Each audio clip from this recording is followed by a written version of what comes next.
இன்னைக்கு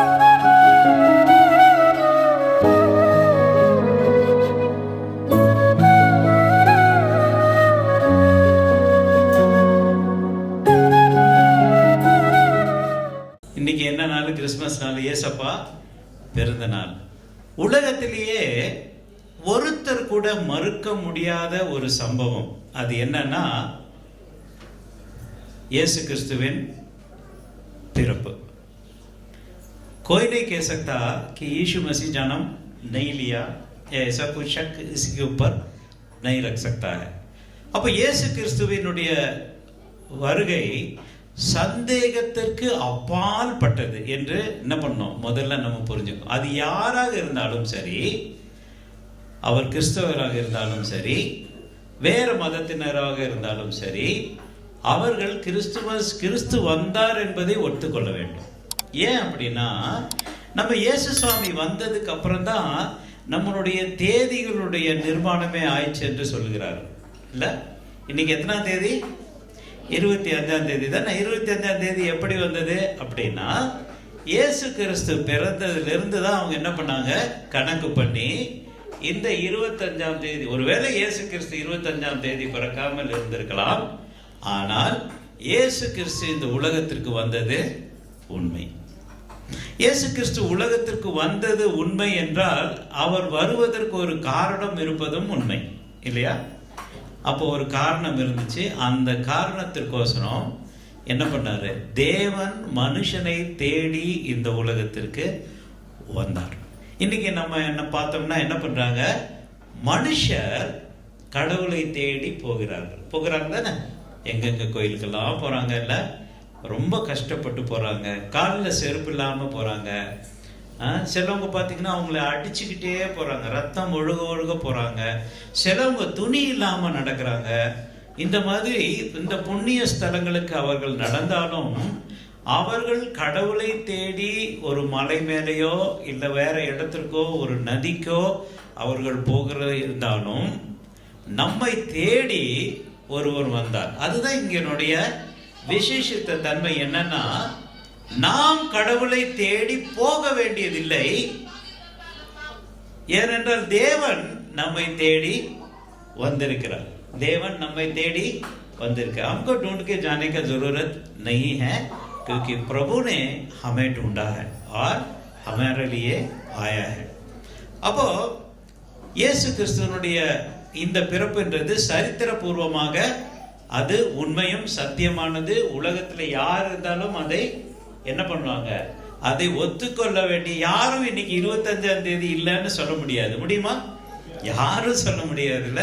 அப்ப இயேசு கிறிஸ்துவின் உலகம் நம்ம மட்டும் இல்ல, கேசிப்பட்டியில மட்டும் இல்ல, நம்ம நாட்டுல மட்டும் இல்ல, தமிழ்நாட்டில் மட்டும், உலகம் எங்கிலும் போனீங்கன்னா இந்த கிறிஸ்துமஸ் பண்டிகையை ரொம்ப குதூகலமாக கோலாகலமாக கொண்டாடுகிறதை நாம் பார்க்கலாம். நான் நிறைய இடத்துக்கு போயிருக்கேன், ரொம்ப ஜாலியா ரொம்ப ஹாப்பியா. அவங்களுக்கு ஈவன் சைனால பாத்தீங்கன்னா கூட கோடிக்கணக்கான பேர்.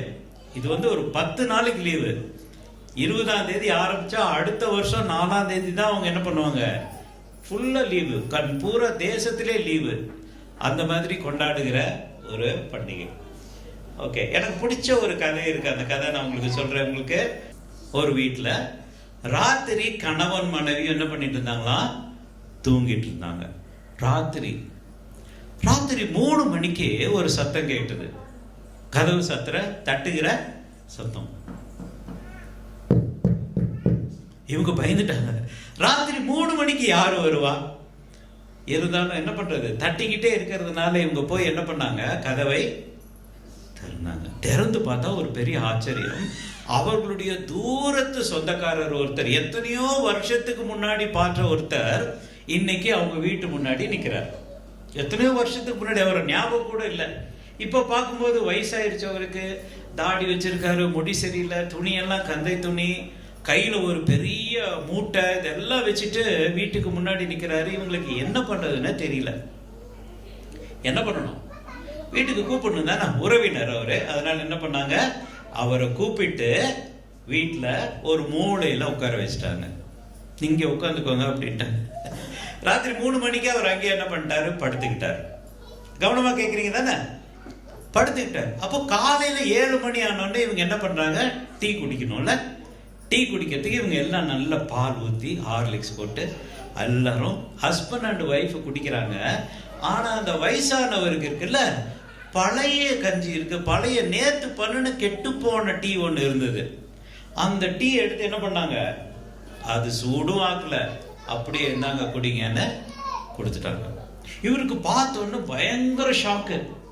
என்னப்பா இப்படி கொடுக்குறாங்களே, நம்ம உறவினர் இல்லை, நம்ம சொந்தக்காரங்க, இருந்தாலும் இப்படி கொடுக்குறாங்களே அப்படின்ட்டு என்ன பண்றாரு, பாவம் பசி, ராத்திரி ஒன்றும் சாப்பிடல, அதனால என்ன பண்றாரு, அதை குடித்து கொண்டார்.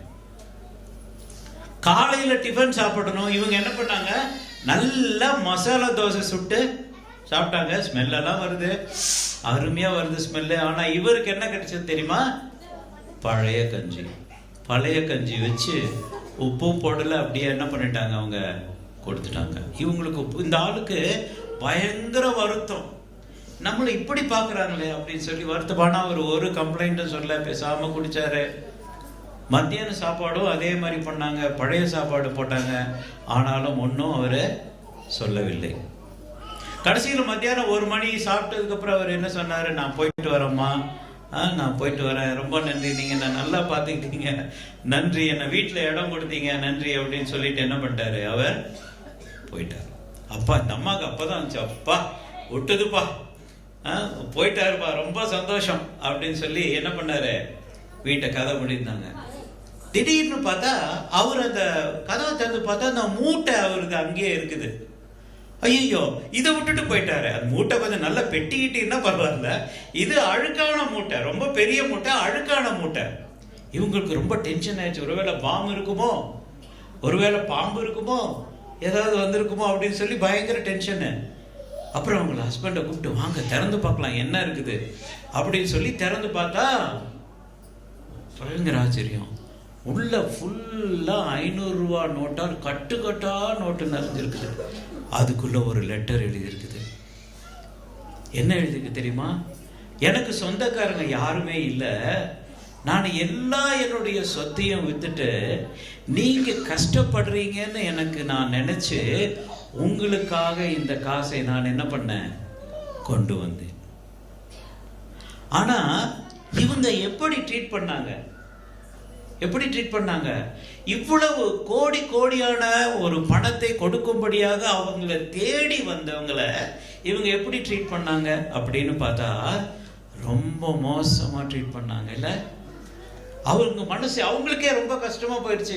எப்படி நம்ம ட்ரீட் பண்ணோம் நினைச்சு பாருங்களேன். நீங்க அந்த இடத்துல இருந்தா என்ன பண்ணுவீங்க, மனசு வருத்தப்படுமா படாதா, ஐயோ இவ்வளவு காசு கொடுத்தவருக்கு நம்ம நல்ல டீ கூட வச்சு கொடுக்கலையே அப்படின்னு வரும்ல. பைபிள்ல ஒரு வசனம் சொல்லுது, யோவான் எழுதின சுவிசேஷம் அதனுடைய 1ஆம் அதிகாரத்துல இந்த மாதிரி சொல்லுது. யாரா படிக்கிறீங்களா? 1ஆம் அதிகாரம் 7ஆம் வசனம் நினைக்கிறேன். அதுல இப்படி சொல்லுது, அவர் தன்னுடைய சொந்த ஜனங்களுக்காக வந்தார், அவருடைய சொந்த ஜனங்களோ அவரை ஏற்றுக்கொள்ளவில்லை என்று சொல்லுங்க. படிக்கிற அந்த வாக்கியம் 10ஆம் வாக்கியம், 11ஆம் வாக்கியம், 12ஆம் வாக்கியம் படிக்கிறீங்களா? அவர் உலகத்தில் இருந்தார், உலகம் அவர் மூலமாய் உண்டாயிற்று, உலகமோ அவரை அறியவில்லை. அவர் தனக்கு சொந்தமான ஜனங்களிடத்தில் வந்தார், அவருக்கு சொந்தமானவர்களோ அவரை ஏற்றுக்கொள்ளவில்லை. இருந்தாலும் என்ன எழுதுக்கு, அவருடைய நாமத்தின் மேல் விசுவாசம் உள்ளவர்களாய் அவரை ஏற்றுக்கொண்டவர்கள் எத்தனை பேர்களோ அத்தனை பேர்களும் தேவனுடைய பிள்ளைகளாகும்படி அவர்களுக்கு அதிகாரம் கொடுத்தார். பெரியமானவர்களே, நமக்காக தான் இயேசப்பா வந்தாரு. ஆனா நாம என்ன பண்ணல, அவரை ஏற்றுக்கொள்ளவில்லை. ஆனாலும் அவரை ஏற்றுக்கொண்டவர்கள் எத்தனை பேர்களோ அத்தனை பேர்களும் அவருடைய பிள்ளைகளாகும்படி அவர் என்ன பண்ணியிருக்காரோ அதிகாரம் கொடுத்திருக்கிறார், எழுதி வச்சிட்டார். எழுதி வச்சுட்டார். நீங்கள் என்னுடைய, நம்ம ஒன்றும் செய்யல. நம்ம செய்ததெல்லாம் என்னது? அவரை ஏற்றுக்கொள்ளவில்லை. அவருக்கு விருப்பமில்லாத காரியத்தை நாம் செஞ்சோம். பாவம் உள்ள ஜனங்களாக வாழ்ந்தோம். தேவனிடத்தில் முரட்டாட்டம் பண்ணினோம். அவருடைய வார்த்தையை படிப்பதற்கு நாம விருப்பம் இல்லாம இருந்தோம். அவரை எதிர்த்து நின்றோம். இருந்தாலும் பைபிள் என்ன சொல்லியிருக்கு? அவரை விசுவாசித்தவர்கள் எத்தனை பேர்களோ அத்தனை பேர்களும், பைபிள் இன்னொரு வாக்கியத்தில் சொல்லியிருக்கு, அதே அதிகாரத்தில், எந்த மனுஷனையும் பிரகாசிக்க பண்ணுகிற ஒளியான இந்த உலகத்தில் வந்தார். எந்த மனுஷனையும் பிரகாசிக்க பண்ணுகிற ஒளி. நீங்க யாரா வேணாலும் இருக்கலாம், நீங்க எவ்வளவு வறுமையிலும் இருக்கலாம், நீங்க சுத்தமா படிப்பறியாத ஆளா இருக்கலாம், நீங்க பார்க்கறதுக்கு எந்தவித அழகுள்ளவர்களாகவும் இல்லாமலும் இருக்கலாம், உங்கள்கிட்ட காசும் இல்லாமல் இருக்கலாம். எப்படி இருந்தாலும் தேவனுடைய வார்த்தை சொல்லுது, எந்த மனுஷனையும் பிரகாசிக்க பண்ணுகிற ஒளி. அல்லேலூயா. எந்த மனுஷனாய் இருந்தாலும் அவனிடத்தில் பிரகாசிக்க பண்ணுகிற ஒளியான இயேசு கிறிஸ்து, மெய்யான ஒளியானவர் இந்த உலகத்திற்கு வந்தார். நாங்கள் இந்த கிறிஸ்துமஸ் நடந்த ஸ்டோரி எல்லாம் சொல்லல. நான் கிறிஸ்து எப்படி பிறந்தார், மேய்ப்பர்கள் அவரை வந்து பார்த்தாங்க, எப்படி மரியா யோசேப்புக்கு அவர் உண்டானார், அவருடைய பிறப்பு எப்படி இருந்தது, இதெல்லாம் உங்களுக்கு தெரியும். நீங்க படிச்சிருப்பீங்க, டிராமால பார்த்திருப்பீங்க, நிறைய டிவியில எல்லாம் உங்களுக்கு தெரியும். ஆனா அவருடைய வந்ததின் சொல்லப்படாத, இதுவரை அறிவிக்கப்படாத அந்த நோக்கத்தை நீங்க என்ன பண்ணணும்? புரிந்து கொள்ள வேண்டும். பிரியமானவர்களே, நானும் ஒரு கிறிஸ்தவர் அல்லாத ஒரு குடும்பத்தில் பிறந்தேன். எனக்கு இயேசு சாமின்னா தெரியாது. ஆனா ஒண்ணு மட்டும் தெரியும், இயேசு சாமி என்னுடைய விரோதி. அது மட்டும்தான் எனக்கு தெரியும். எனக்கு சொல்லி கொடுத்தது எல்லாம் அவர் என்னுடைய விரோதி. என்னுடைய மனசுல பதிஞ்சு போச்சு. யாரு இயேசு? அவர் நமக்கு சொந்தமானவர் இல்லை. அவர் யாரு? விரோதி. இது மட்டும்தான் எனக்கு என்னுடைய வீட்டில் சொல்லி கொடுக்கப்பட்டது. தெரிஞ்சோ தெரியாமலோ எனக்கு சொல்லி கொடுத்ததெல்லாம் இதுதான். எது வரைக்கும் தெரியுங்களா? எந்த அளவுக்கு என்னுடைய நிலைமை நான் வெறுத்தேன் அப்படின்னா, எனக்கு பக்கத்துல கிளாஸ்ல படிக்கிற ஒரு பையன், அவன் பேர் சார்ல்ஸ் ரெஜினால்டு. அவன் பாத்ரூம் பிரேக்குக்கு போனான்னா அவனுடைய புக்கை எடுத்து கொஞ்சம் கிழிச்சு வச்சிருவேன். ஏன் தெரியுமா? அவன் என்னுடைய ஃப்ரெண்டு, என் கூட உட்கார்ற பையன், அவனுடைய பேஜை நான் கிழிச்சிருவேன். ஏன் தெரியுமா? அவன் கிறிஸ்டியன்.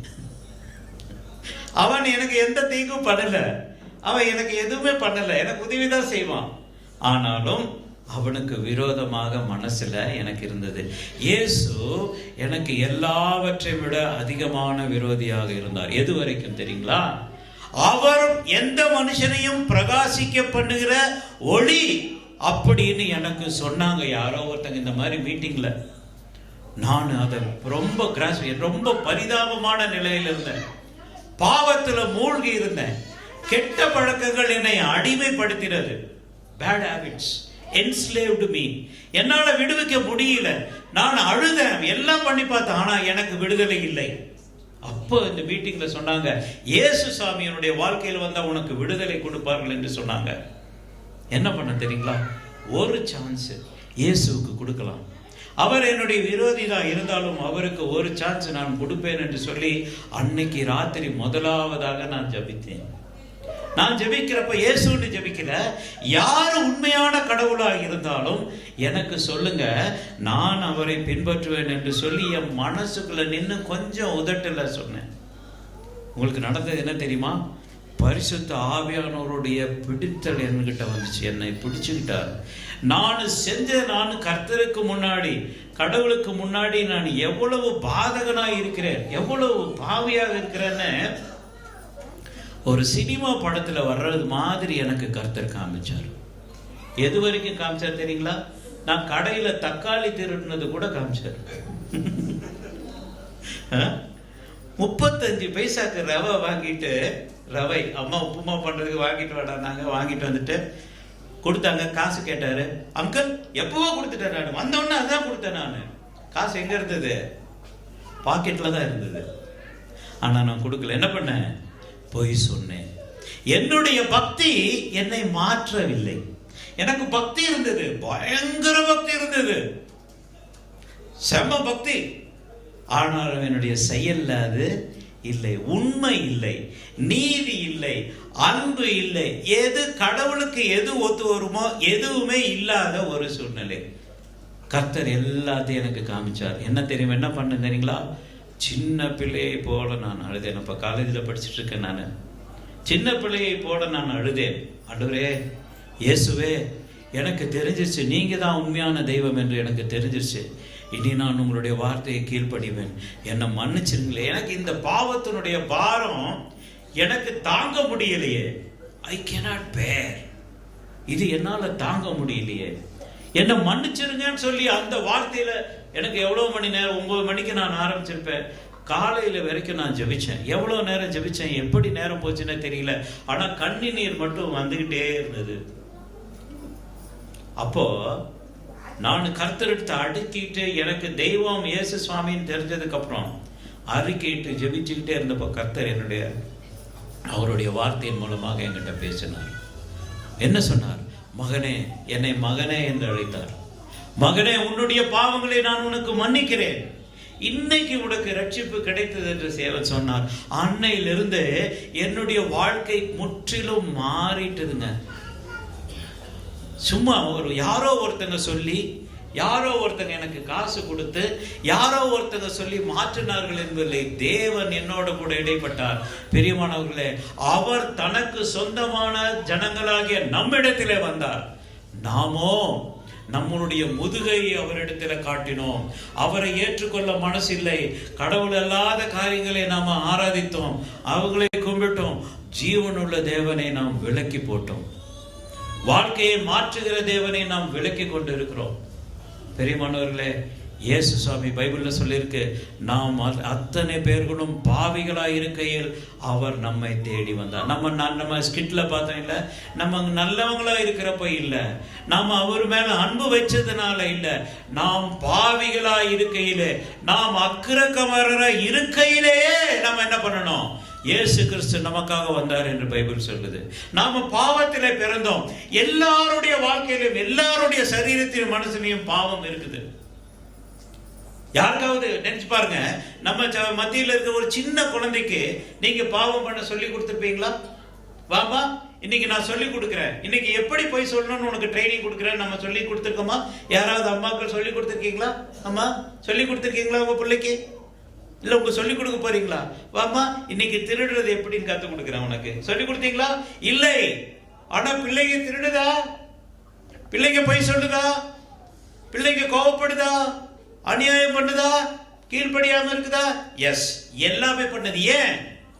அதனுடைய சரீரத்திற்குள்ள ஆவி ஆத்மாவுக்குள்ள பாவம் நிறைஞ்சிருக்குது. நீங்க அதுக்கு ஒன்றும் சொல்லி கொடுக்க வேண்டாம், அதுவே பண்ணும். அதுவே பண்றப்போ அது போய் சேருகிற ஒரு மோசமான இடம் ஒன்று உண்டு. நரகம்னு ஒன்று இருக்கு. பைபிள்ல ரொம்ப தெளிவா சொல்லுது. பரலோகம்னு இருக்கிறத விட சொர்க்கம் இருக்குதுன்னு பைபிள்ல சொல்றதை விட நரகத்தை பத்தி இயேசு சுவாமி நிறைய சொல்றார்.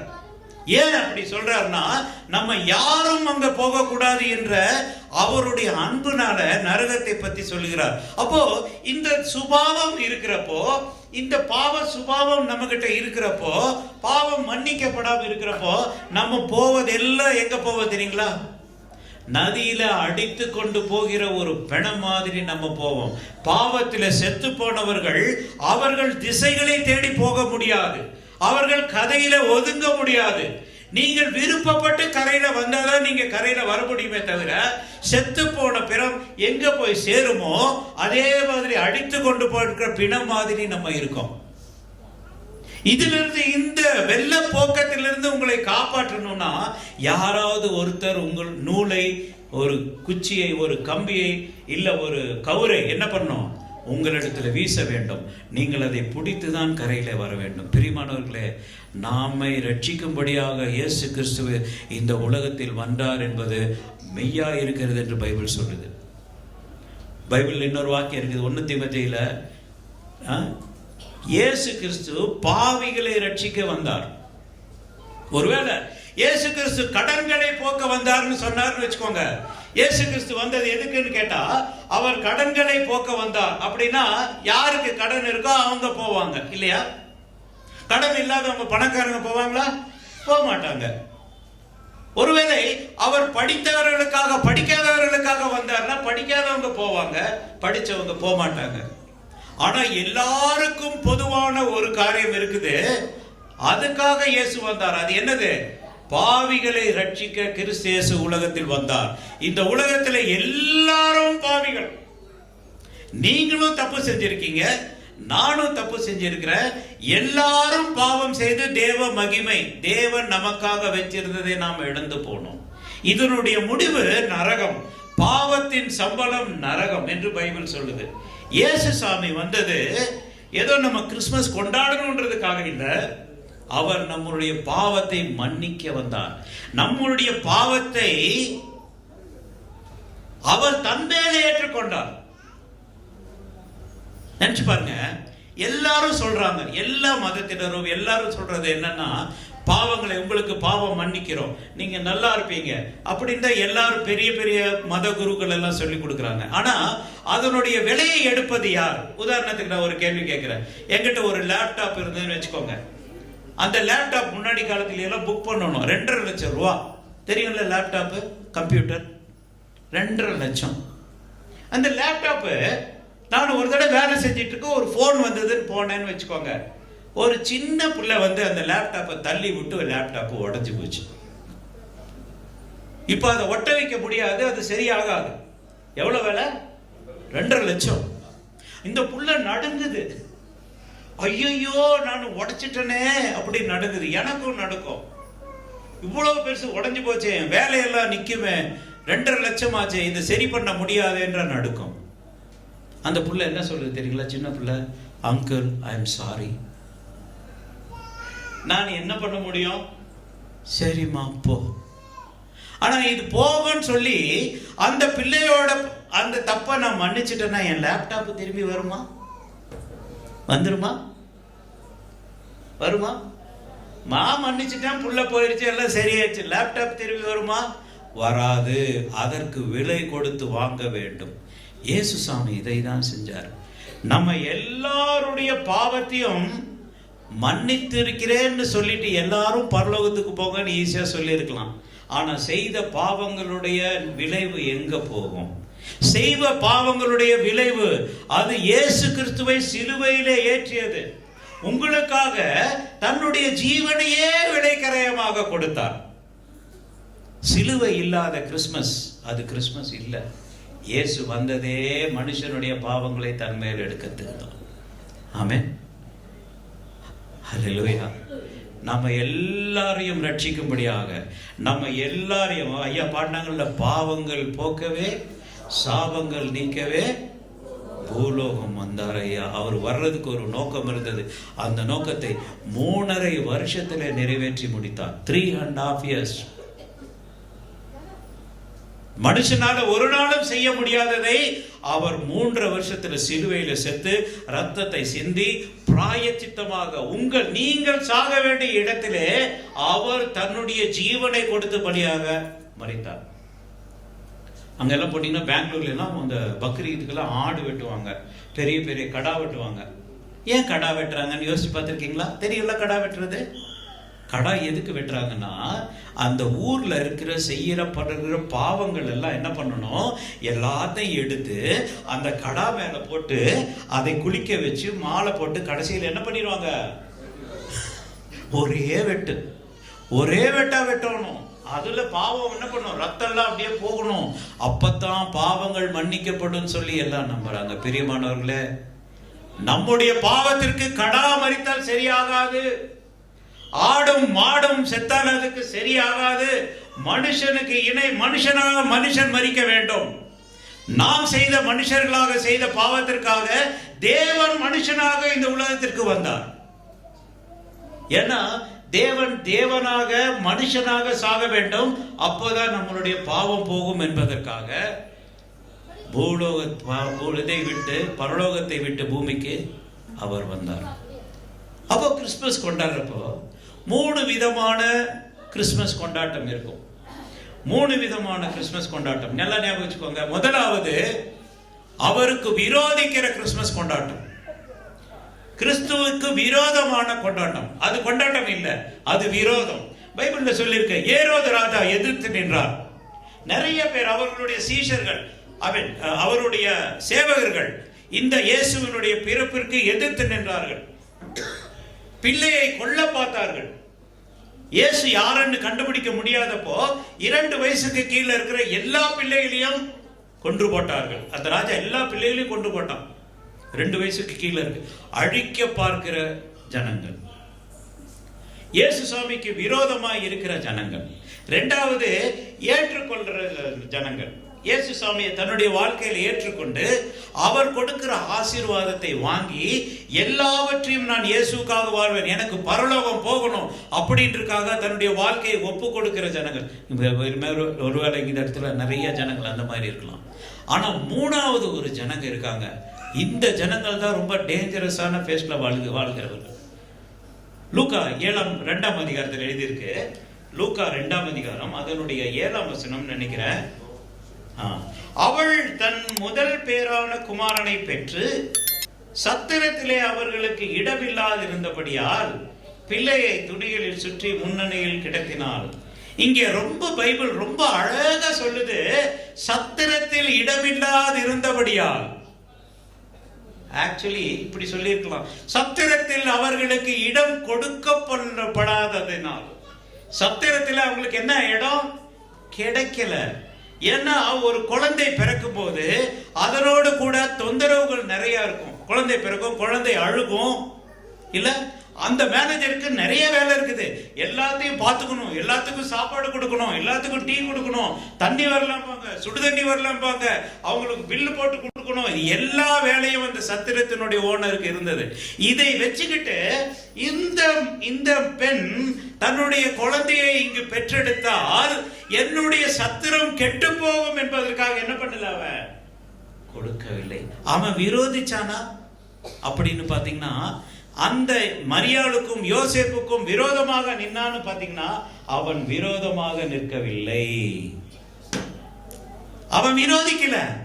அவனுக்கு ரொம்ப நல்லது, அவங்க வர்றது ரொம்ப நல்லது, கஸ்டமர்ஸ். அவங்க அந்த பெண்மணி குழந்தை பெருக்க வேண்டும், நல்லா இருக்கணும், அவனுக்கு ஆசை. ஆனால் இடம் கொடுக்க மனசில்லை.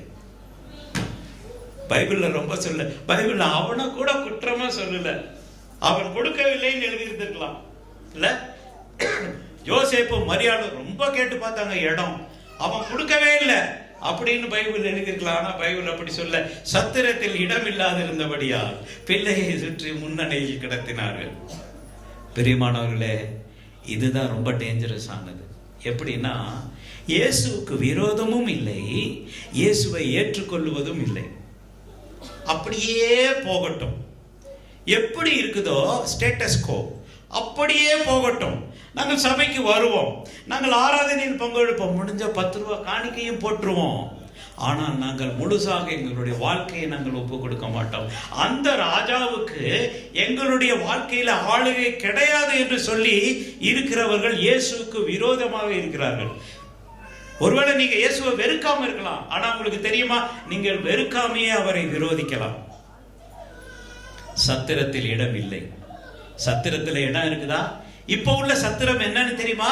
நம்மளுடைய மனசு, நம்மளுடைய உள்ளம் தான் இயேசு பிறக்கிற சத்திரம். ஒருவேளை நீங்க சொல்ல, எனக்கு விரோதம் இல்லைங்க, சபைக்கு விரோதம் எல்லாம் இல்லைங்க, ஆனாலும் இயேசு உங்களுக்குள்ள பிறக்கலையே. பிரியமானவர்களே, இயேசுக்கு நீங்க இடம் கொடுக்கலையே, இயேசு இன்னும் உங்களுடைய மனசுல வாழலையே. இயேசு வாழ்ந்த ஒருவேளை உங்களுடைய வாயின் வார்த்தைகள் மாறி போயிருக்குமே, நீங்க ரட்சிக்கப்பட்டிருப்பீங்க, உங்களுடைய செயல்கள் நல்லா இருக்கும், உங்களுடைய மனசுல மற்றவர்களுக்கு விரோதமாக எதுவுமே இருக்காது, எல்லாம் போயிருக்குமே. பொறாமை இருக்காது, திருட்டு இருக்காது, பொய் இருக்காது, களவு இருக்காது, சூது இருக்காது, வைத்தறிச்சல் இருக்காது, இது எல்லாமே வாழ்க்கை நல்லா இருக்குமே. ஆனா இன்னும் ஆகலையே. இப்படி ஆகாத பட்சத்தில் பொழுது பாவத்தின் சம்பளம் மரணம் என்று பைபிள் சொல்லுது. ஆக்சுவலி கிறிஸ்மஸ் ஒரு கொண்டாட்டமா இருந்தா கூட அது ஒரு எச்சரிக்கையின் காலம். क्रिसमस ऐसा त्यौहार है जो खूब मनाया जाता है, लेकिन एक खतरनाक त्यौहार है जो हमारे लिए खतरनाक परिणाम को ला सकता है. समझ में आ रहा है? கிறிஸ்மஸ் பண்டிகை கொண்டாட்டமாக இருக்கலாம், இந்த கொண்டாட்டத்துக்கு பின்னாடி ஒரு டேஞ்சர் மறைஞ்சிருக்குதுன்னு நமக்கு புரியணுங்க. இயேசு சாமி ஒருவேளை நீங்க வெறுக்காம இருக்கலாம். வெறுக்காம இருக்கிறதுனால தானே வந்திருக்கிறோம் இல்ல? நம்ம யாரும் வெறுக்கல. ஆனா உள்ளத்துல பிறந்திருக்கிறாரா? Has Christ been born into your hearts? கிறிஸ்து உங்களிடத்துல அறகுறையா இருக்கிறாரா? இல்லவே இல்லையா? இயேசு சாமி பைபிள்ல ஒரு வசனத்துல சொல்றாரு, நீ பரலோகத்துக்கு தூரமானவன் அல்லவே. You are not far from the kingdom அப்படின்னு ஒருத்தரை பார்த்து சொல்றார். நீ பரலோகத்துக்கு தூரம் இல்ல. तुम ज्यादा दूर नहीं है स्वर्ग से, लेकिन स्वर्ग के अंदर भी नहीं है. பரலோகத்துக்கு தூரம் இல்லை, ஆனா பரலோகத்துக்கு பக்கத்திலேயும் அவன் இல்லை. ஹோ, சத்திரத்தில் அவருக்கு இடமில்லாதிருந்தபடியால் பிரியமானவர்களே, நான் இதை படிச்சப்ப நான் அழுதேன். ஆண்டவரே, நிஜமா நீங்க என்னுடைய வாழ்க்கையில் ஆட்சி செய்யறதுக்கு நான் முழுசும் ஒப்பு கொடுக்கப்பட்டிருக்கிறேனா? 10,000 ரூபாய் எனக்கு அநியாயத்துல வருதுன்னா அதுல நான் சந்தோஷப்படுகிறேன் என்றால் நீங்க என்னுடைய மனசுக்குள்ள பிறக்கலன்னு அர்த்தம். பாவத்துல நான் சந்தோஷப்படுகிறேன், நரகத்துல கொண்டு போய் சேர்க்கிற காரியத்துல நான் சந்தோஷப்படுறேன்னா நான் இன்னும் ரட்சிக்கப்படவில்லை, இயேசு சாமி எனக்குள்ள பிறக்கவில்லை என்ற அர்த்தம். பெரியமானவர்களே, ஞாபகம் வச்சுக்கோங்க, அடுத்த கிறிஸ்துமஸ் நமக்காக இருக்குமோன்னு கூட நமக்கு தெரியாது. அடுத்த கிறிஸ்துமஸ் நமக்காக இருக்குமோ என்று கூட நமக்கு தெரியாது. நம்ம எல்லாருமே அடுத்த கிறிஸ்துமஸ் கொண்டாடணும்னு ஆசைப்பட்டாலும் அடுத்த கிறிஸ்துமஸ் நமக்கு இருக்குமோ கொண்டாடுவதற்காக நம்ம இந்த உலகத்தில் இருப்போமா என்று கூட நமக்கு தெரியாது. We don't know. அதுதான் இன்னைக்கு ரைட் டைம். பைபிள் சொல்ல, இன்றைக்கு நீங்கள் என்னுடைய சத்தத்தை கேட்டால் இயேசு சாமியை முழு மனசோட ஏற்றுக்கொள்ளுங்கள். அவர் வந்து உங்களுடைய உள்ளத்தில் பிறக்கட்டும். அவர் வந்து ராஜ்யம் பண்ணட்டும். பாவமான பிசாசு எனக்குள்ள சேர் போட்டு சிங்காசனம் போட்டு உட்கார்ந்து என்னை ஆளுகை செய்யறதை துரத்தி விடட்டும். அவர், நான் ஒரு பரிசுத்த பிள்ளையாக மாறட்டும். ஹல்லேலூயா. ஞாபகம் வச்சுக்கோங்க, ஒருவேளை சிலவங்களுக்கு இது நமக்கு தெரியாது. we never know. அடுத்த கிறிஸ்துமஸ் நம்ம கொண்டாடுவோமோன்னு தெரியாது இல்ல? நம்மளுடைய வாழ்க்கையை பற்றி நிச்சயமாக நமக்கு எதுவும் தெரியாது. பிரியமானவர்களே, பைபிள் சொல்லுது, இன்று கர்த்தருடைய சத்தத்தை கேட்டால் அவரிடத்துல வாங்க. அவர் உங்களுடைய மனசுல பிறப்பதற்காக நீங்கள் ஒப்புக் கொடுங்க. நான் கிறிஸ்துவுக்கு விரோதம் இல்லை என்று மட்டும் சொல்லாதீங்க. Don't say that. நான் ஒன்னும் விரோதிக்கலையே, என்னுடைய மனைவி போவதை நான் வந்து நிராகரிக்கலையே. நான் என் மனைவியை போக விடுறேன் சர்ச்சுக்கு. இன்னைக்கு காலையில் ஒருத்தவங்க சொன்னாங்க என்கிட்ட, நான் என்னுடைய மனைவியை எப்பவுமே நான் இது பண்ணது கிடையாது, அவங்க போக சொல்றேன் சர்ச்சுக்கு அப்படின்னாரு. ஆனா நீங்க வருவீங்களா? அவரு வரமாட்டார். ஏன்? மனசுல பிறக்கிறதுக்கு இடம் இல்லை. எல்லா மாயமும் நிறைஞ்சு மனசுல கிடக்கிறப்போ இயேசு கிறிஸ்துவினுடைய பிறப்புக்கு உங்களுடைய மனசுல இல்லைன்னா தேவன் உங்களுடைய வாழ்க்கையின் மூலமாக சந்தோஷப்படுவது இல்லை. He is not going to be happy. சத்திரத்தில் அவருக்கு இடமில்லாதிருந்தபடியால் குழந்தையை முன்னணியிலே சுற்றி கிடத்தினாள் என்று நம்ம பார்க்கிறோம். பெரியமானவர்களே, நம்மளுடைய மனசு எப்படி இருக்கு? உங்களுடைய மனசுக்குள்ள நிஜமா இயேசு பிறக்கிறதுக்கான இடம் இருக்குதா? இல்ல பேருக்கு மட்டும் சொல்றீங்களா? இயேசுக்கு எனக்கு விரோதமே இல்லை, இயேசு நல்லவர், ஆனா அவர் அங்கேயே இருக்கட்டும், அவர் என உள்ளத்துக்குள்ளெல்லாம் வர வேண்டாம், வேணா வெளியே ஒரு டீ கொண்டு போய் கொடுத்துட்றேன், அவர் வீட்டுக்கு வெளியவே இருக்கட்டும்னு சொன்னா அவர் உங்களுடைய வீட்டு கதவை தட்டி அவர் கட்டாயப்படுத்தி உள்ளே நுழைவது இல்லை. பைபிள்ல சொல்லிருக்கு, நான் வாசல் கடையில் நின்று நான் தட்டுகிறேன், ஒருவன் என் சத்தத்தை கேட்டு கதவை அவனே திறந்தால் நான் உள்ள வந்து அவனோட கூட பிரவேசிப்பேன், அவனோட கூட போஜனம் பண்ணுவேன். கதவை திறப்பது நம் வேலை. இயேசு கதவை தட்டுவார். இந்த மாதிரி செய்திகள் மூலமாக உங்களுடைய கதவை தட்டுவார், உங்களுடைய ஆத்துமாக்களுடைய கதவை தட்டுவார், உங்களுடைய மனசனுடைய கதையை தட்டுவார். மகனே, நீ கெட்டு போகாத, என்னிடத்துல வா, நீ நஷ்டப்பட்டு போகாத, நீ செய்து கொண்டிருக்கிற பாவத்தினுடைய சம்பளம் மரணம். ஹல்லேலூயா. என்னிடத்துல வா மகனே என்று சொல்லுவார். பாவத்து கூட விளையாடாதீங்க பிரியமானவர்களே. நான் ஒரு தடவை சொன்னேன், நான் ஒரு ஆளு ஞாயிற்றுக்கிழமை என்ன பண்ணாராம், ஞாயிற்றுக்கிழமை சர்ச்சுக்கெல்லாம் போயிட்டு வந்துட்டு மத்தியானம் சாப்பிட்டுட்டு பிரியாணி சாப்பிட்டுட்டு நல்லா தூங்கிட்டு இருந்தாராம். தூங்கிட்டு 5 மணிக்கு அவருக்கு தாகம் ஏற்பட்டது, ரொம்ப தாகம். சரி ஃப்ரிட்ஜில் போய் தண்ணி குடிச்சிட்டு வரலான்னு போய் ஃப்ரிட்ஜை திறந்து நல்லா சில் தண்ணி குடிச்சிட்டு திரும்பி வந்து பார்த்தா அந்த பெட்டு மேலே என்னது ஹவு. இவருக்கா பயங்கர பயம். சரி இவ்வளோ நேரம் தூங்குச்சு, இனிமேலும் படுத்துக்கலாம் அம்மா. பெட்ஷீட்டு போட்டி பாம்பு அவரும் படுத்துக்கிட்டாங்களா? படுப்பாங்களா? என்ன ஆகும்? பாம்பை நீங்க அடிக்கலைன்னா பாம்பு உங்களே கொத்தும். ஏன்னா அது அதனுடைய சுபாவம். பிசாசு கொல்லும். ஒரு ஆள் காஷ்மீர்ல நடந்து போயிட்டு இருக்கும்போது ஐஸ்ல ஒரு சின்ன பூச்சி மாதிரி இருந்தது, ஒரு சின்ன குச்சி மாதிரி. இவர் காலில் அப்படி தட்டி விட்டுருக்காரு. தட்டி விட்டா அது ஒரு பாம்பு, சின்ன பாம்பு. இவருக்கு ரொம்ப பரிதாபம் ஆயிடுச்சு. பாவம்பா பாம்பு இப்படி போய் செத்து கிடக்குதே, இதுக்கு நாம் ஜீவன் கொடுப்போம் என்று சொல்லி என்ன பண்ணாரு, எடுத்து ஸ்வெட்டருக்கு கீழே வச்சுக்கிட்டாரு. கொஞ்சம் சூடான உடனே பாம்பு என்ன ஆயிடுச்சு, உயிரோட தப்பிச்சுக்கிச்சு. தப்பிச்ச உடனே முதல் செஞ்ச காரியம் என்ன தெரியுமா, டொக்குன்னு ஒன்று போட்டுச்சு. அப்போ அவன் எடுத்துட்டான், தெரிஞ்சிச்சு பாம்பு கடிச்சிச்சுன்னு. எடுத்து பார்த்தேன், ஏன் பாம்பே, நான் உனக்கு ஜீவன் கொடுத்தேன்ல, என்னையே போய் கடிக்கிறிய? அது என்னுடைய வேலைடா, கடிக்கிறதா என்னுடைய சுபாவம். என்னுடைய சுபாவத்தை மாற்ற முடியாது. அதான் யோவான் ஸ்நானகர் தெரியுது, அவர் சொல்றாரு, விரியன் பாம்பு குட்டிகளே, வரும் கோபத்திற்கு தப்பித்துக் கொள்ள உங்களுக்கு ஐடியா சொல்லி கொடுத்தது யாரு? Who taught you?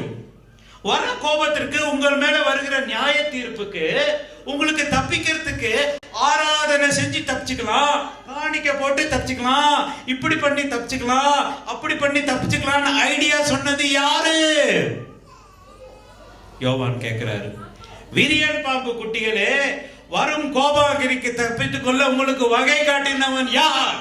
வேற ஐடியா சொல்லி கொடுத்தவன் யார்? இப்பொழுதே கோடாரி மரங்களின் கீழே வைக்கப்பட்டிருக்கிறது, நல்ல கனி கொடாத மரங்கள் எல்லாம் வெட்டுண்டு தள்ளப்படும் அப்படின்னு சொல்லிட்டு சொல்லாரு.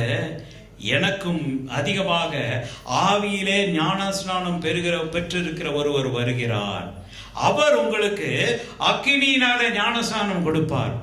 பிரியமானவர்களே, இந்த அக்கினி ஞான ஸ்நானம் நம் வாழ்க்கையில வரும்பொழுது மட்டும்தான் பாம்புனுடைய விஷத்தை விட்டு மாற முடியும்.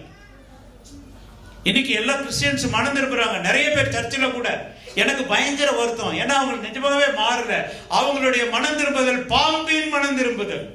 எப்படி பாம்பு மனம் திரும்ப தெரியுமா உங்களுக்கு? ஐயோ, நான் இவனை கடிச்சிட்டு இனிமேல கடிக்க கூடாது, ஆண்டவரே என்ன மன்னித்தரணும், எனக்கு புது மனசு வேணும் அப்படின்னு சொல்லிட்டு அப்படியே போகும். போயிட்டு 2 கல் இருக்கு நடுவில், அப்படியே போகும். அந்த சட்டை கரண்டு போயிடும், பாம்பினுடைய சட்டை கரண்டு போயிடும். அதை பார்த்துட்டு இதுக்கு பயங்கர சந்தோஷம், என் பாவம் எல்லாம் போயிற்று, என்னோட சட்டையெல்லாம் போயிடுச்சு, எனக்கு பாருங்க புது பாடி வந்துடுச்சுன்னு சொல்றாங்க. ஆனா விஷம் உள்ள இருக்கும். பாம்பின் மனம் திரும்புதல் உங்களை பரலோகத்திற்கு கொண்டு போகாது. பாம்பினுடைய மனதில் விஷம் போக வேண்டும், உள்ள இருக்கிறது விஷம் போகணும். பரிசுத்த ஆவியானவர் கிறிஸ்து இயேசுவின் வல்லமையினால மட்டும்தான் போக முடியும். இரண்டாவது, சிலவங்க கழுகின் மனம் திரும்புதல் என்ன பண்ணும், கழுகு மலை மேல போயிருமா, எல்லாத்தையும் செட்டையெல்லாம் கொத்தி எல்லாம் புதுசா ரெஃப்ரெஷ் ஆயிட்டு வருமா, பயங்கர சக்தியோட. கழுகை போலன்னு பைபிள்ல சொல்லுது. சக்தி ஆயிட்டு வந்து என்ன பண்ணுமா, தனக்கு புது ரூபம் கிடைச்சிச்சுன்னு நல்ல பணமா தேடுமா. சுபாவம் மாறல. பாம்பின் மனம் திரும்புதல் ஒன்னத்துக்கும் உதவாது, கழுகின் மனம் திரும்புதல் ஒன்னத்துக்கு பிணத்திற்கு திரும்பி போகும். விஷம் நிலைத்திருக்கிற மனம் திரும்புதல் கர்த்தருக்கு முன்னாடி உதவாது. பிரியமானவர்களே, கிறிஸ்து இயேசு ஜீவனை கொடுக்க வந்தார், அவர் மட்டுமே ஜீவனை கொடுக்க முடியும். நான் எல்லாத்தையும் சொல்லுவேன், ஹாஸ்பிட்டல்ல போனா உங்களுக்கு என்ன வைக்கிறாங்க, எல்பிஜி வச்சுக்கிட்டா என்னங்கய்யா, எல்பிஜி நம்ம சிலிண்டர்ல வர்றது அதான் சீப்பா இருக்கு, வீட்லயே வச்சுக்கலாம்ல, எல்லாம் வச்சிடாது போதாதீங்கப்பா, எல்பிஜி இது வச்சிடாதீங்க, கேஸ் சிலிண்டர்ல ஃப்ரீயா தானே கிடைக்குது, இதுவும் வச்சுக்கலாம் அப்படின்னு வச்சிடாதீங்க. ஏன் எல்பிஜி வைக்க மாட்டேன்றோம், அதுல வச்சு செத்து போகணும். ஜீவன் கொடுக்கிறது ஒன்னேதான். ஒருவேளை நீங்க சொல்ல நிறைய இருக்குதுங்க ஐயா, ஹைட்ரஜன் இருக்குது, நைட்ரைடு இருக்குது, இது இருக்குது, அது இருக்குது, 370 டைப்பான கேஸ் இருக்குது. அதில் ஒன்றும் ஜீவன் கொடுக்காது. 33,000 இருக்குது, அது ஒன்றும் ஜீவன் கொடுக்காது. இயேசு மட்டுமே ஜீவன் கொடுப்பார். முழு மனசோட வர்றீங்களா? சத்திரத்தில் இடம் இருக்குதா? மனசுல இடம் இருக்குதா? உண்மையான மனம் திரும்புது இருக்குதா? பாவத்திலிருந்து திரும்பி நடக்கிற தைரியம் இருக்குதா? Do you have guts to stand against it? எனக்கு அநியாயமாக வரல, 10 லட்சம் கொடுத்தாலும் அதை வாங்க முடியாத அந்த தைரியம் எனக்கு, பரிசுத்தமான தைரியம் எனக்கு இருக்கா? மற்றவர்களுக்கு விரோதமாக கோல் சொல்ல மாட்டேன் என்ற மனசு என்னை இயேசு சாமி மாத்தினார். நான் அவர்களை நேசிப்பேன் என்ற கோல் சொல்லாத, பொறாமைப்படாத மனசு இருக்குதா? இது எல்லாத்தையும் மாற்றுறதுக்கு தான் இயேசு வந்தார். பெரியமானவர்களே, ஒருவேளை அவர் வந்தார் அப்ரிஷியேட் பண்ணலாம். இயேசு எவ்வளவு நல்லவர், எவ்வளவு வல்லவர். தலைவலிக்காக மட்டும் வந்தீங்கன்னா ஒன்றும் சரிப்படாது. ஒரு பிள்ளைகிட்ட கேட்டேன், ஏமா சர்ச்சுக்கு வர்றது இல்லை? அங்கிள் இப்பெல்லாம் வயிறு வலிக்கிறது இல்லை அங்கிள். வயிறு வலிக்கும் போது வாரேன். அவங்களுடைய அர்த்தம் என்னது? வயிறு வலிச்சா சர்ச்சுக்கு போகணும், தலை வலிச்சா போகலாம், போகாம இருந்துக்கலாம். கொஞ்சம் பெரிய வியாதியா வந்துட்டா, 2 நாள் காய்ச்சல் வந்துட்டா கட்டாயம் போகணும்பா, ஐயாட்ட போய் ஜெபம் பண்ணிக்கணும், இல்லைன்னா வர தேவையில்லப்பா, வயிறு வலிச்சா வரணும். எப்படி இருக்கு? அப்படியா? either he can be inside or he will be outside. இயேசு சாமி மனசுக்கு உள்ள வந்து தம்முடைய ராஜாவாக இருக்குமார். இல்லைன்னா அறகுறையா இங்கே ஒரு கால் அங்கே ஒரு கால் நிச்சுட்டு இயேசு நிற்க மாட்டார். மற்றவங்க எல்லாம் நிற்பாங்க, இயேசு நிற்க மாட்டார். அவர் உள்ள இருப்பார், அவரே ராஜாவாக இருப்பார், பாவத்திலிருந்து தப்பி வைப்பார், உங்களுக்குள்ள பிறப்பார், சுபாவத்தை மாற்றுவார், பரலோகத்துக்கு இடம் கொடுப்பார், நம்பிக்கை கொடுப்பார், சந்தோஷத்தை கொடுப்பார், எல்லாம் கொடுப்பார். இல்லை வெளியே நிற்பார். ஒருவேளை நீங்க பார்த்து சொல்லலாம், எவ்வளவு அருமையானதுப்பா, எவ்வளவு மரம் பாரு, என்ன சூப்பரா இருக்கு, இயேசு எவ்வளவு அழகா இருக்காரு பாரு, பச்சை சேல் இருக்கிறாரு, எல்லாம் கனி கொடுக்கிற மரமா இருக்கிறாரு. ஆனா அவர் எங்க இருக்கிறாரு? வெளியே தான் இருக்கிறார். நீ பரலோகத்துக்கு அதிக தூரமானவன் இல்லை என்று இயேசு சாமி ஒருவனை பார்த்து சொல்றார். நீ நல்லவன்பா, நீ காசு கொடுக்குற, ஊழியத்துக்கு சப்போர்ட் பண்ற, ஜெபம் பண்ற எல்லாம், ஆனா நீ ரொம்ப தூரத்தில் இல்லப்பா. அப்படின்னு என்ன அர்த்தம்? நீ பரலோகத்திலையும் இல்லைன்னு அர்த்தம். ஐயோ, பரலோகத்திலையும் இல்லைன்னு. பெரியமானவர்களே, இயேசு வந்தது நம்முடைய சுபாவத்திலிருந்து விடுதலை கொடுக்கும்படியாக. இயேசு மட்டுமே கொடுக்கிற விடுதலையை தேடுங்க. ஹல்லேலூயா. அவர் இல்லாமல் தெய்வம் இல்லை. உண்மை தெய்வம் அவரே. என்னுடைய பாவத்திற்கோசரம், ஏதோ கும்பலோடைய பாவத்துக்கோசரம் இல்லை. பெரிய பெரிய நிறைய கும்பல்லாம் போகிறாங்க, நிறைய ஜனங்க போகிறாங்க, போகட்டும். ஆனால் ரட்சிக்கக்கூடியவர், சுபாவத்தை மாற்றக்கூடியவர் இயேசு மட்டுமே. அந்த இயேசு நம்முடைய வாழ்க்கையில் வரும் பொழுது எல்லாம் மாறும். எப்படி நம்ம லைட் போயிட்டா என்ன ஆயிடுது? அந்தகாரம் அந்தகார் சாஜாத்தா. ஆனால் வெளிச்சம் வரும்பொழுது என்னாகும்? எல்லாவற்றையும் தெளிவாக பார்க்க முடியும். எது தப்பு எது சரி என்று நாம் தெளிவாக பார்க்க முடியும். இந்த தெளிவை கொண்டு வரும்படியாக இயேசு வந்தார். இந்த தெளிவை, இயேசுவை தன்னுடைய வீட்டுக்குள்ள மனசுக்குள்ள அனுமதிக்கிறவனே உண்மையான கிறிஸ்தவன். அவனே உண்மையான கிறிஸ்துவனுடைய பண்டிகையை கொண்டாடுகிறோம். பெரியமானவர்களே, ஒருவேளை நம்ம எல்லாரும் கொண்டாடலாம், புது சொக்கா கூட போட்டுக்கலாம். சிலவங்க பண்டிகைக்கு இது வாங்கியிருப்பீங்க, பலகாரம் சுடுவீங்க, ட்ரெஸ் வாங்குவாங்க, எல்லாம் வாங்கலாம். இயேசு சாமி மனசுக்குள்ள வரலன்னா எந்த வித்தியாசத்தையும் உங்களுடைய வாழ்க்கையில் உண்டு பண்ணார். அவர் மனசுக்குள்ள வர வேண்டும். சத்திரத்தில் இடமில்லாத யார்? அவரை சுற்றி முன்னணியிலே கிடத்தினார்கள். ஏன் முன்னணியில் கிடத்தினாங்க தெரியுமா? சத்திரத்தில் இடமில்லை. உங்கள் மனசுக்குள்ள இடம் நீங்கள் கொடுத்துருக்கிறாருன்றது நீங்கள் தான் முடியும். என்னால் எனக்கு ஒன்றும் தெரியாது, ஐயாவுக்கு ஒன்றும் தெரியாது, இங்கே இருக்கிற யாருக்குமே தெரியாதுங்க. உங்கள் மனைவிக்கு தெரியாது, உங்கள் கணவருக்கும் தெரியாது. நீங்கள் கொடுத்துருக்கிறீங்களான்னு யாருக்குமே தெரியாது, கர்த்தருக்கு தெரியும்.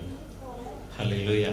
அவர் நிஜமா இந்த சீசன்ல இன்னைக்கே பைபிள் சொல்லியிருக்க மாதிரி இன்று அவருடைய சத்தத்தை கேட்டார். உங்களுடைய பிதாக்கள் தங்களுடைய இருதயத்தை கடினம், உங்களுடைய அப்பா அம்மா தாத்தா தங்களுடைய இருதயத்தை கடினப்படுத்தின மாதிரி நீங்க பண்ணாதீங்கப்பா அப்படின்னு பைபிள் சொல்லு.